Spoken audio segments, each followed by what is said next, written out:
தம்ப்நெயில போட்டோஷாப்ல இன்னைக்கு கிரியேட் பண்ண போறோம். பட் இந்த மாதிரி தம்ப்நெயில டிசைன் பண்ணா நிறைய வியூஸ் சப்ஸ்கிரைபர்ஸ்னு கிடைக்குமானா கண்டிப்பா நோ தான்.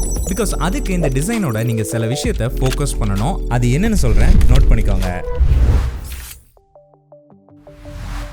ஒரு நிமிஷம், நீங்க டிசைன் பண்றதுக்கு முன்னாடி உங்க ஆடியன்ஸ் அண்ட் உங்க வீடியோ கண்டென்ட் என்னன்னு ஃபிக்ஸ் பண்ணிட்டு அதை நல்லா அண்டர்ஸ்டாண்ட் பண்ணிக்கோங்க. இப்போ டிசைன் பண்ண ஸ்டார்ட் பண்ணலாம். முதல்ல உங்க வீடியோல இருக்கிற ஒரு ஃப்ரேமையோ இல்லனா தம்ப்நெயிலுக்காக தனியா சில பிக்சர்ஸையோ நீங்க கிளிக் பண்ணி எடுத்துக்கோங்க. முக்கியமா உங்க வீடியோட எமோஷன்ஸை வெளிப்படுத்துற மாதிரியான ரியாக்ஷன்ஸை கிளிக் பண்ணி எடுத்துக்கோங்க. ஸோ அது இன்னுமே உங்க தம்ப்நெயில உங்க ஆடியன்ஸோட கனெக்ட் பண்ண வசதியா இருக்கும்.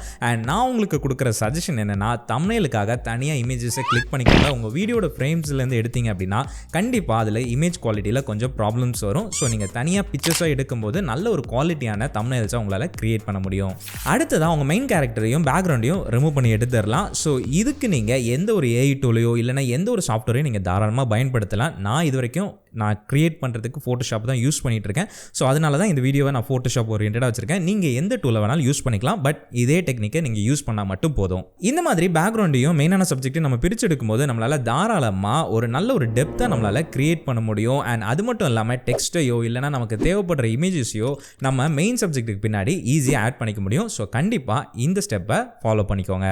தம்ப்நெயில் டிசைனில் ரொம்ப முக்கியமானது கம்போசிஷன். ஸோ உங்களுடைய மெயின் சப்ஜெக்டை ஹைலைட்டாக வச்சுட்டு முக்கியமாக நீங்கள் சொல்லணும்னு நினைக்கிற எலமெண்ட்டை மட்டும் உங்களுடைய தம்ப்நெயிலில் வச்சுக்கோங்க. ரொம்ப டெக்ஸ்ட் ஆர் ரொம்ப எலமெண்ட்ஸ், அதாவது இமேஜஸை நீங்கள் ஆட் பண்ணணும்னு நினைக்காதீங்க. முடிஞ்ச அளவுக்கு எல்லாத்தையுமே தவிர்த்துட்டு எவ்வளோ சிம்பிளாக வைக்க முடியுமோ அவ்வளோ சிம்பிளாக உங்கள் தம்ப்நெயில வச்சுக்கோங்க. அதுதான் நல்ல ஒரு இம்பேக்டை கொடுக்கும். இப்போ நம்ம பேக்ரவுண்ட் இமேஜோட பிரைட்னஸை கம்மி பண்ணிக்கலாம். இதுக்கு நீங்கள் தாராளமாக உங்களுடைய சேச்சுரேஷன், அதாவது அட்ஜஸ்ட்மெண்ட் இருக்கும் பார்த்தீங்களா, ஸோ அதுக்குள்ளே நீங்கள் போயிட்டீங்கன்னா உங்களுக்கு சேச்சுரேஷன், ஹியூ அண்ட் சேச்சுரேஷன் இருக்கும்.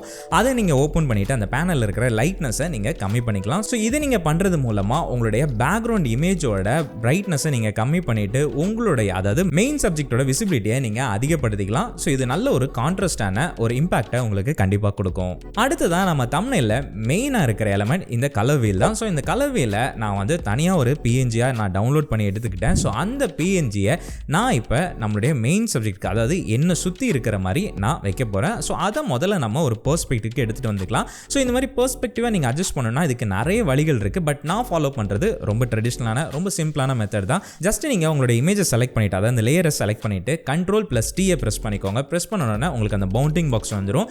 இப்போ நீங்கள் என்ன பண்ணணும் அப்படின்னா கண்ட்ரோலை கிளிக் பண்ணிக்கோங்க, அதை ஹோல்ட் பண்ணிக்கோங்க. ஹோல்ட் பண்ண உடனே உங்களுடைய கர்சர் சேஞ்ச் ஆகும். இப்போ நீங்க அந்த எட்ஜை போய் லைட்டா மூவ் பண்ணும்போது உங்களுக்கு இந்த மாதிரி பெர்ஸ்பெக்டிவ்ல அது மூவ் ஆக ஆரம்பிக்கும். ஸோ உங்களுக்கு விருப்பப்பட்ட மாதிரி நீங்க உங்களுடைய பெர்ஸ்பெக்டிவ், அதாவது உங்களுடைய மெயின் சப்ஜெக்ட் எங்க இருக்குதோ அதுக்கேற்ற மாதிரி உங்களுடைய இமேஜை நீங்க அட்ஜஸ்ட் பண்ணிக்கோங்க. நீங்க நான் அதே தான் ஃபாலோ பண்ணிட்டு இருக்கேன். ஜஸ்ட் கண்ட்ரோலை பிரஸ் பண்ணிட்டு என்னுடைய எட்ஜஸை கரெக்டா அந்த இமேஜுக்கு அலைன் ஆகிற மாதிரி, அதாவது என்னை சுத்தி அந்த கலர் வீல் இருக்கிற மாதிரி நான் அட்ஜஸ்ட் பண்ணிக்கிட்டேன். அடுத்ததா இந்த தம்ப்நெயில்ல இன்னும் கொஞ்சம் கூட ஒரு டெப்த் எடுத்துட்டு வரதுக்காக, அதாவது ஒரு 3D டெப்த் எடுத்துட்டு வரதுக்காக என்னோட இமேஜ் இந்த கலர் வீல்குள்ள இருக்கிற மாதிரி நான் பிளேஸ் பண்ண போறேன். அதுக்கு நான் ஃபாலோ பண்ண விஷயங்கள் என்னன்னு பார்த்தீங்கன்னா, முதல்ல என்னோட இமேஜை நான் டூப்ளிகேட் பண்ணிக்கிட்டாங்க. டூப்ளிகேட் பண்ண கையோட எங்கெங்கெல்லாம் என்னோட ஸ்கின்ல சின்ன சின்ன ப்ராப்ளம்ஸ் இருக்குதோ அதெல்லாத்தையும் ஃபிக்ஸ் பண்ணுறதுக்கு கொஞ்சம் பட்டி டிங்கரிங் பார்த்துக்கிட்டேன். அதுக்கு நான் யூஸ் பண்ண டூல் பார்த்தீங்கன்னா ஸ்டாம்ப் டூல் தான். அந்த ஸ்டாம்ப் டூலை வச்சு அழகாக எல்லாத்தையுமே நான் க்ளீன் பண்ணிவிட்டு, அதுக்கடுத்து ரொம்ப ரொம்ப முக்கியமான ஒரு விஷயம் ஸ்கின்னை ஸ்மூத் பண்ணுறது தான். ரொம்ப ரீடென்சிங் பண்ணி டைமை நம்ம வேஸ்ட் பண்ண தேவையில்ல. பிகாஸ் அது ரொம்பவே ப்ரொஃபஷனலாக பண்ணுவாங்க. அந்த மாதிரி நம்ம இந்த இடத்துல பண்ண வேண்டாம். பிகாஸ் இது ஒரு சின்ன தம்ப்நெயிலாக தான் இருக்க போகுது, சின்ன ஒரு இமேஜாக இருக்க போகுது. ஸோ அதுக்காக நான் யூஸ் பண்ண டெக்னிக் தான் இந்த ஆயில் பெயிண்ட். அதுக்கு நீங்கள் ஃபில்டர் போயிட்டு ஸ்டைலிஷ் போயிட்டீங்க அப்படின்னா உங்களுக்கு இந்த ஆயில் பெயிண்ட் ஒரு ஆப்ஷன் இருக்கும். அதை நீங்க செலக்ட் பண்ணிக்கோங்க. பட் அதை செலக்ட் பண்றதுக்கு முன்னாடி உங்களுடைய இமேஜ், அதாவது நீங்க டூப்ளிகேட் பண்ண இமேஜ் செலக்ட் ஆயிருக்கான்னு செக் பண்ணிக்கோங்க. இப்போ நீங்க அந்த ஆயில் பெயிண்ட் எஃபெக்ட்டுக்குள்ள போயிட்டு உங்களுக்கு தேவைப்பட்ட மாதிரி நீங்க அட்ஜஸ்ட் பண்ணிக்கலாம். இல்ல அப்படின்னா நான் ஃபாலோ பண்ணியிருக்கிற அதே செட்டிங்ஸை நீங்க ஃபாலோ பண்ணிக்கலாம். ஸோ இப்போ என்னோட இமேஜ் ரெடி ஆயிருச்சு. அதுக்கடுத்து நான் என்ன பண்ணேன்னு பார்த்தீங்கன்னா, என்னுடைய இமேஜை கரெக்டாக நான் கட் பண்ணணும். அப்போ தான் அந்த கலர் வீலுக்குள்ளே இருக்கிற மாதிரி ஒரு எஃபெக்ட் கிடைக்கும். கரெக்டுங்களா? அதுக்கு நான் பண்ண முதல் விஷயம், கலர் வீல் இருக்குது பார்த்தீங்களா, அந்த லேயருக்கு பக்கத்தில் அந்த பாக்ஸ் மாதிரி இருக்குது பார்த்தீங்களா, அந்த கலர் வீல் தெரியுது இல்லையா, அதை போய் நான் செலக்ட் பண்ணிக்கிட்டேன். எப்படின்னா கண்ட்ரோலை ப்ரெஸ் பண்ணி செலக்ட் பண்ணிட்டேன். ஸோ செலக்ட் பண்ணும்போது அது ஒரு பிஎன்ஜி இமேஜாக இருந்துச்சு அப்படின்னா அந்த இமேஜ் எங்கெல்லாம் கவர் ஆகிருக்குதோ அந்த இடத்த எல்லாமே நமக்கு செலெக்ஷன் பண்ணி கொடுத்துரும். ஸோ அந்த ஒரு டெக்னிக்கை யூஸ் பண்ணி நான் அதை செலக்ட் செலக்ட் பண்ணிக்கிட்டேன். செலக்ட் பண்ண கையோட என்னுடைய லேயர் செலெக்ஷனை நான் மாற்றிக்கிட்டேன். லைக் என்னுடைய அதாவது நான் டூப்ளிகேட் பண்ணி நம்ம ஸ்மூத்தன்லாம் பண்ணோம் பார்த்தீங்களா, அந்த லேயரை நான் வந்து செலக்ட் பண்ணிட்டேன். செலக்ட் பண்ண உடனே நம்மளுடைய எரேசர் டூலை வச்சு, ரொம்ப சிம்பிள் தான், எரேசர் டூலை வச்சுட்டு நம்ம ஆல்ரெடி இங்கே செலக்ட் பண்ணி வச்சிருக்கோம் பார்த்தீங்களா, அந்த செலக்ட் பண்ண ஏரியாவை மட்டும் நான் எரேஸ் பண்ணிக்கிட்டேன். ஸோ இப்போ பார்த்தீங்கன்னா என்னோட இமேஜ் வந்து அந்த கலர் வீலுக்குள்ளே இருக்கிற மாதிரியான ஒரு எஃபெக்டை கொடுத்துருச்சு. இப்போ கொஞ்சம் கலர் வீலுக்கு க்ளோ எஃபெக்டை ஆட் பண்ணிக்கிட்டாங்க. ஒருவேளை இந்த க்ளோ உங்களுக்கு பத்தலை அப்படின்னா நீங்களே மேனுவலாக உங்களுடைய கலர்ஸை நீங்கள் சூஸ் பண்ணி நீங்கள் ப்ரஷ் டூல் மூலமாக நீங்கள் கலர்ஸை ஆட் பண்ணிக்கலாம். அதாவது ஒரு க்ளோவை நீங்கள் ஆட் பண்ணிக்கலாம். ஒரு ஸ்மூத்தான ப்ரஷ்ஷை நீங்கள் செலக்ட் பண்ணிக்கோங்க. ஸோ இந்த மாதிரி நீங்கள் ஆட் பண்ணும்போது ஒரு தனி லேயரில் போட்டு நீங்கள் ஆட் பண்ணிக்கோங்க. ஒருவேளை உங்களுக்கு இது வேணாம், இல்லைனா இன்னும் நீங்கள் இன்க்ரீஸ் பண்ணணும், இல்லைனா இதில் ஏதாவது நீங்கள் எஃபெக்ட் ஆட் பண்ணனாலும் தாராளமாக நீங்கள் கஸ்டமைஸ் பண்ணிக்கலாம். ஸோ எப்போவுமே ஒரு நீங்கள் ப்ரஷ் பண்ணுறீங்க அப்படின்னா அது தனி லேயரில் போட்டு நீங்கள் பெயிண்ட் பண்ணிக்கோங்க. ஸோ உங்களுக்கு எந்த ஒரு ப்ராப்ளமும் வராது.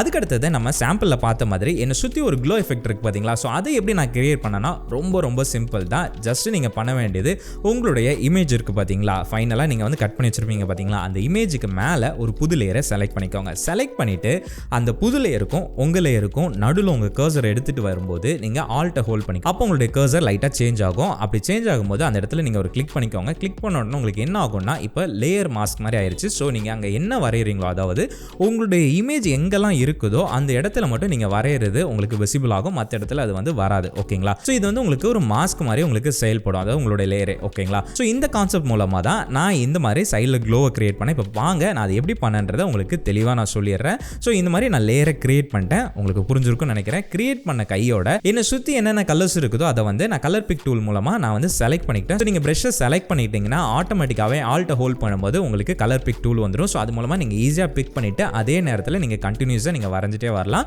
ஸோ அது மூலமாக நான் கலர்ஸை ஒன்றா செலக்ட் பண்ணி, அதாவது கலர்ஸை சேஞ்ச் பண்ணி என்னோட எட்ஜில் நான் கொஞ்சமாக வரைஞ்சிட்டு இருந்தேன். ரொம்ப உள்ள வரல, கொஞ்சம் ஒரு ஓரமாக அப்ராக்சிமேட்டாக அந்த எட்ஜில் நான் வரைஞ்சிக்கிட்டேன். வரைஞ்சதுக்கு அப்புறமா உங்களுக்கு இது எப்படி வேணாலும் நீங்கள் கஸ்டமைஸ் பண்ணிக்கலாம். லைக் இந்த லேயரோட மோடை நீங்கள் சேஞ்ச் பண்ணிக்கலாம். இல்லை அப்படின்னா உங்களுக்கு ஒபாசிட்டி கம்மி பண்ணுறது, அதிகப்படுத்துறது, அதை நீங்கள் தாராளமாக பண்ணிக்கலாம். இல்லை நீங்கள் கலர்ஸை சேஞ்ச் பண்ணணும்னாலுமே தாராளமாக பண்ணிக்க முடியும். அண்ட் இதில் இருக்கிற ஒரு ரொம்ப முக்கியமான ஒரு விஷயம், இதை நீங்கள் இன்னும் கொஞ்சம் கூட பிளர் பண்ணணும். அந்த கலர்ஸ் வந்து, அதாவது அந்த லைட் மாதிரி இப்போ நமக்கு லைக் ரிம் லைட் மாதிரி அடிச்சிட்டு இருக்கு பார்த்தீங்களா, அந்த லைட் வந்து உங்களுக்கு இன்னும் கொஞ்சம் கூட லைக் ஸ்மூத்தாக இருக்கணும் அப்படின்னா நீங்கள் தாராளமாக இந்த லேயரில் நீங்கள் ஒரு பிளர் எஃபெக்ட் ஆட் பண்ணிங்கனாலே போதும். ரொம்பவே ஸ்மூத்தாக, ரொம்பவே சூப்பரான ஒரு க்ளோ எஃபெக்ட் வந்து உங்களுக்கு ஆட் ஆயிரும். ஸோ அந்த மாதிரி நீங்கள் கிரியேட் பண்ணிக்கலாம். அடுத்ததான் எனக்கு பின்னாடி ஒரு பெரிய டெக்ஸ்ட்டை நான் கிரியேட் பண்ணிக்கிட்டேன். அது ரொம்ப சிம்பிள் தான். டெக்ஸ்ட் டூலை யூஸ் பண்ணி நம்ம ஒரு டெக்ஸ்ட்டை கிரியேட் பண்ணிக்கலாம். இதுக்கு நான் கலர்னு நான் கிரியேட் பண்ணிக்கிட்டேன். அடுத்ததான் இந்த டெக்ஸ்ட்டில் ஒரு டெப்த்தை எடுத்துகிட்டு வரதுக்காக கீழே மட்டும் கொஞ்சம் நான் ஷேடை வந்து கிரியேட் பண்ணிக்கிட்டேன். ஸோ இதுக்கு நீங்கள் எஃபெக்ட்ஸில் இருக்கிற கிரேடியன்ட் ஓவர்லேவை யூஸ் பண்ணிக்கலாம். பட் நான் இதுக்கு ஒரு சின்னதாக ஒரு சிம்பிளான சொல்யூஷன் வந்து பண்ணேன். என்ன அப்படின்னா, ஒன்றும் இல்லை, நம்ம வந்து என்னை சுற்றி ஒரு லைன் ரிம் லைட்டை வந்து கிரியேட் பண்ணோம் பார்த்தீங்களா, அதே கான்செப்டில் ஒரு லேயரை கிரியேட் பண்ணிவிட்டு லைக் பிளாக் கலர் ப்ரஷ்ஷை எடுத்துகிட்டு லைட்டாக நான் ஒரு சின்ன கோடை போட்டுக்கிட்டேன். ஸோ இதுலேயே எனக்கு வந்து தேவைப்படுற எஃபெக்ட் வந்து எனக்கு கிடச்சிருச்சு. ஸோ இந்த மாதிரி தான் என்னோட டெக்ஸ்ட் லேயரை நான் வந்து ஆட் பண்ணிக்கிட்டேங்க. ஸோ இது எல்லாத்தையும் கம்பைன் பண்ணி பார்க்கும்போது நமக்கு ஒரு சூப்பரான தம்ப்நெயில் வந்து ரெடி ஆகிருக்கும். பட் இதில் நீங்கள் இன்னுமே கொஞ்சம் கூட ஒரு டெப்த்தையோ இல்லைனா இன்னும் கொஞ்சம் கூட கலர்ஃபுல்லாக மாற்றணும்னா கேமரா ரா ஃபில்டரை யூஸ் பண்ணி நீங்கள் தாராளமாக உங்களுடைய கலர் கரெக்ஷனாக இருக்கட்டும், இல்லைனா விஞ்சட் எஃபெக்டாக இருக்கும், ஸோ இந்த மாதிரி என்ன எஃபெக்ட் வேணாலும் நீங்கள் ஆட் பண்ணி உங்களுடைய இமேஜை நீங்கள் பூஸ்ட் பண்ணிக்கலாம். ஓகேங்க, இது வந்து தம்ப்நெயில் டிசைன் ப்ராசஸ்க்கான வீடியோ. அண்ட் கம்ப்ளீட்டாக நான் ஃபாலோ பண்ணுற எல்லா ப்ராசஸையும் உங்கள்கிட்ட ஷேர் பண்ணிட்டேன். கண்டிப்பாக உங்களுக்கு ஹெல்ப்ஃபுல்லாக இருந்திருக்கும். நிறைய டெக்னிக்ஸ் வந்து உங்களுக்கு புதுசாக இருந்திருக்கும், நிறைய லேர்ன் பண்ணி இருந்திருப்பீங்க நான் நம்புகிறேன். நெக்ஸ்ட் வீடியோவில் ஒரு தம்ப்நெயில் டிசைன் மூலமாக, அதாவது உங்களுடைய தம்ப்நெயில்ஸ் மூலமாக எப்படி உங்களுடைய வீடியோஸும் சரி, இல்லைனா உங்களுடைய சேனல்லையோ இல்லை அப்படின்னா உங்களுடைய பிராண்ட் ஐடென்டிட்டியாக எப்படி அந்த தம்ப்நெயில் டிசைன்ஸை மாற்றுறது, ஸோ இதுக்கான முக்கியமான விஷயங்கள் நம்ம என்னெல்லாம் ஃபாலோ பண்ணணும், ஸோ அந்த மாதிரிப்பட்ட நிறைய விஷயங்களை சொல்லியிருப்பேன். ஸோ அந்த விஷயங்களை பற்றி நீங்கள் தெரிஞ்சுக்கணும் அப்படின்னா இப்போ ஸ்க்ரீனில் தெரியுற இந்த வீடியோ கிளிக் பண்ணி செக் பண்ணி பாருங்கள். அந்த வீடியோவில் நான் உங்களை சந்திக்கிறேன். அடுத்த பதிவில் பேசுவோம். அதுவரை உங்கள்